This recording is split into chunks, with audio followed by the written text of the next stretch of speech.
I found it a bit interesting that we got a bit of a backstory of Michael.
Why, hello there YouTube and welcome back to 31. So I am Random Ross and we are on day 4 now, and for this one I am reviewing Halloween.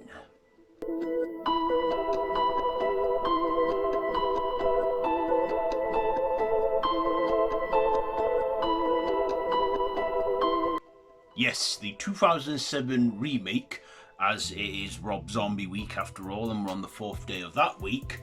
So yeah, I did review this back in year 3 of 31, and I thought, always good to give it a revisit every once in a while, a re-look and a re-evaluation. So of course, as you know, it's a remake of John Carpenter's classic Halloween, only Rob Zombie does his own spin on it, where we follow the young troubled Michael Myers as a kid, how he's in a rough home and family and what makes him snap, and then how he goes from a small little kid to being built like a brick shithouse where he escapes from Smith's Grove Sanitarium and goes on the killing spree, hunting for his sister, now known as Laurie Strode, because she's the only one he didn't kill that night. He snapped when he killed his stepfather and his sister and his sister's boyfriend. And of course, Dr. Loomis has to try and stop him. And of course, it's pretty much kind of like a prequel, the first hour, then the second hour is kind of like a redo, like a rehash of the original with things changed up and that. So what did I like about this one? Well, I liked Rob Zombie's own spin on it. He made it how he envisioned it, even though he said he's never seen the point in remakes. He doesn't like remakes unless it's like a bad movie. He ended up remaking Halloween. I guess if he wasn't going to do it, someone would have sooner or later, so Rob Zombie remade it. So I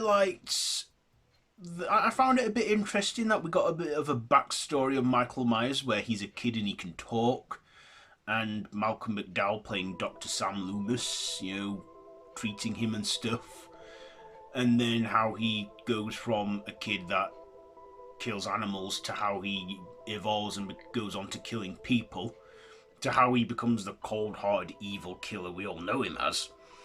Now, some people hate this backstory. Well, look, this is not the original Michael Myers. This is a completely different version of Michael Myers. Like I said, it's a retelling from Rob Zombie, and this is his version of Michael Myers, how he makes it. So, how he put his own spin on the character, I thought was interesting. But then when he became the Shape, when he was big and tall and has the worn mask and everything and the boiler suit, how he is pretty much... I did like that intimidating look of him, of that version of Michael, but of course Nick Castle's the best one with Dick Warlock. But Tyler Mane, he did an interesting performance playing grown-up Michael. Of course, we had Sheri Moon Zombie. We gotta have Sheri Moon Zombie in a Rob Zombie movie playing Michael's mother, Debbie Myers, who is in like the first half of the film before she witnesses Michael full hand kill someone and she can't take it anymore and blows her head off. Rob Zombie still put his own elements in there with swearing and foulness and foul language and brutality and gore. So he put some stuff in there. We even had Danny Trejo in this play a guy who I honestly think weren't deserving of his fate. And it was kind of heartbreaking, saddening to see him get killed by Michael after all the good things he was to him. He was good to him. I was really hoping as well at one point he would spare him, but didn't. So we got, Laurie Strode, played by Scout Taylor-Compton.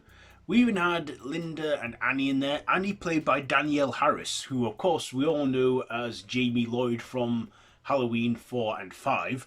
She this time played the part of Annie, and she looked very good and convincing as a teenage girl, even though she was actually 30 at that time when doing it.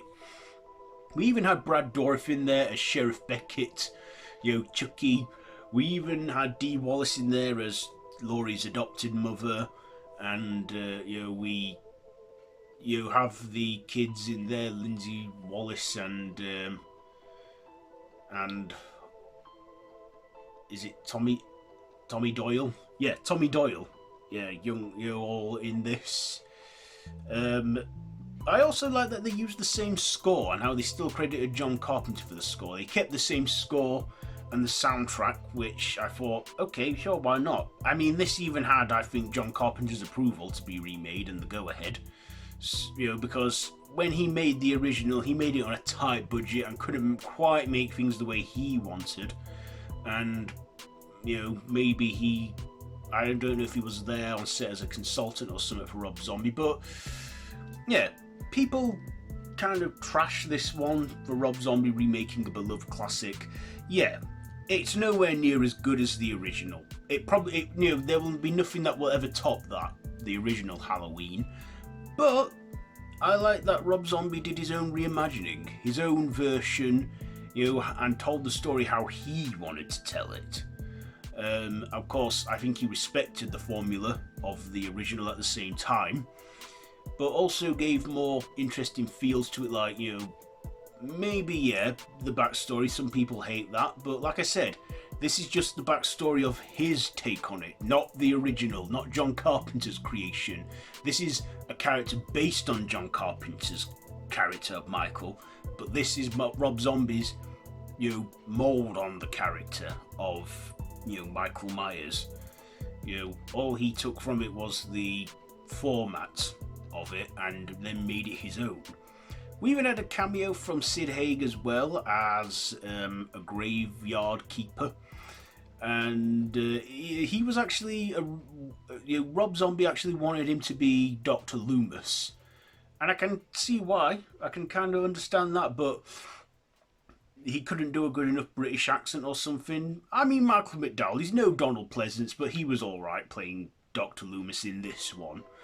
Can't say the same for the sequel, which we'll get to. We'll get to that one. So, I guess there were moments in there that did drag, moments that were there, like the swearing. Did it really need to be said that, and that? But, like I said, this was Rob Zombie's take, and I've already established Rob Zombie does what he wants with his filmmaking and that, and I like that. So, where would I rank this? Well, I would say it's definitely better than the installment we had before, which was Halloween Resurrection with Busta Rhymes. I even have my Horror Friends shirt on there, and you can see Michael there in between Chucky and Jason. My ratings. What am I going to rate Rob Zombie's Halloween? I will. Yeah, I'll give it. It's it's watchable to me. I don't know if it's going to be for everybody. And it was never going to be, a masterpiece like John Carpenter's original was, but I think it's a decent, okay remake. Probably not the worst remakes. We all have seen worst remakes like Psycho. Yeah. short for short and what have you. Anyway, yeah, ratings, I'll give it 3 stabs out of 5. 3 stabs out of 5 for Rob Zombie's Halloween. So there you go. There's your review for today. Have you seen it? Let me know all that down below in the comments. If you like this video, be sure to give it a big thumbs up and share with your friends. Feel free to subscribe to the channel if you haven't already. You can watch all the 31 so far, you know, on this channel.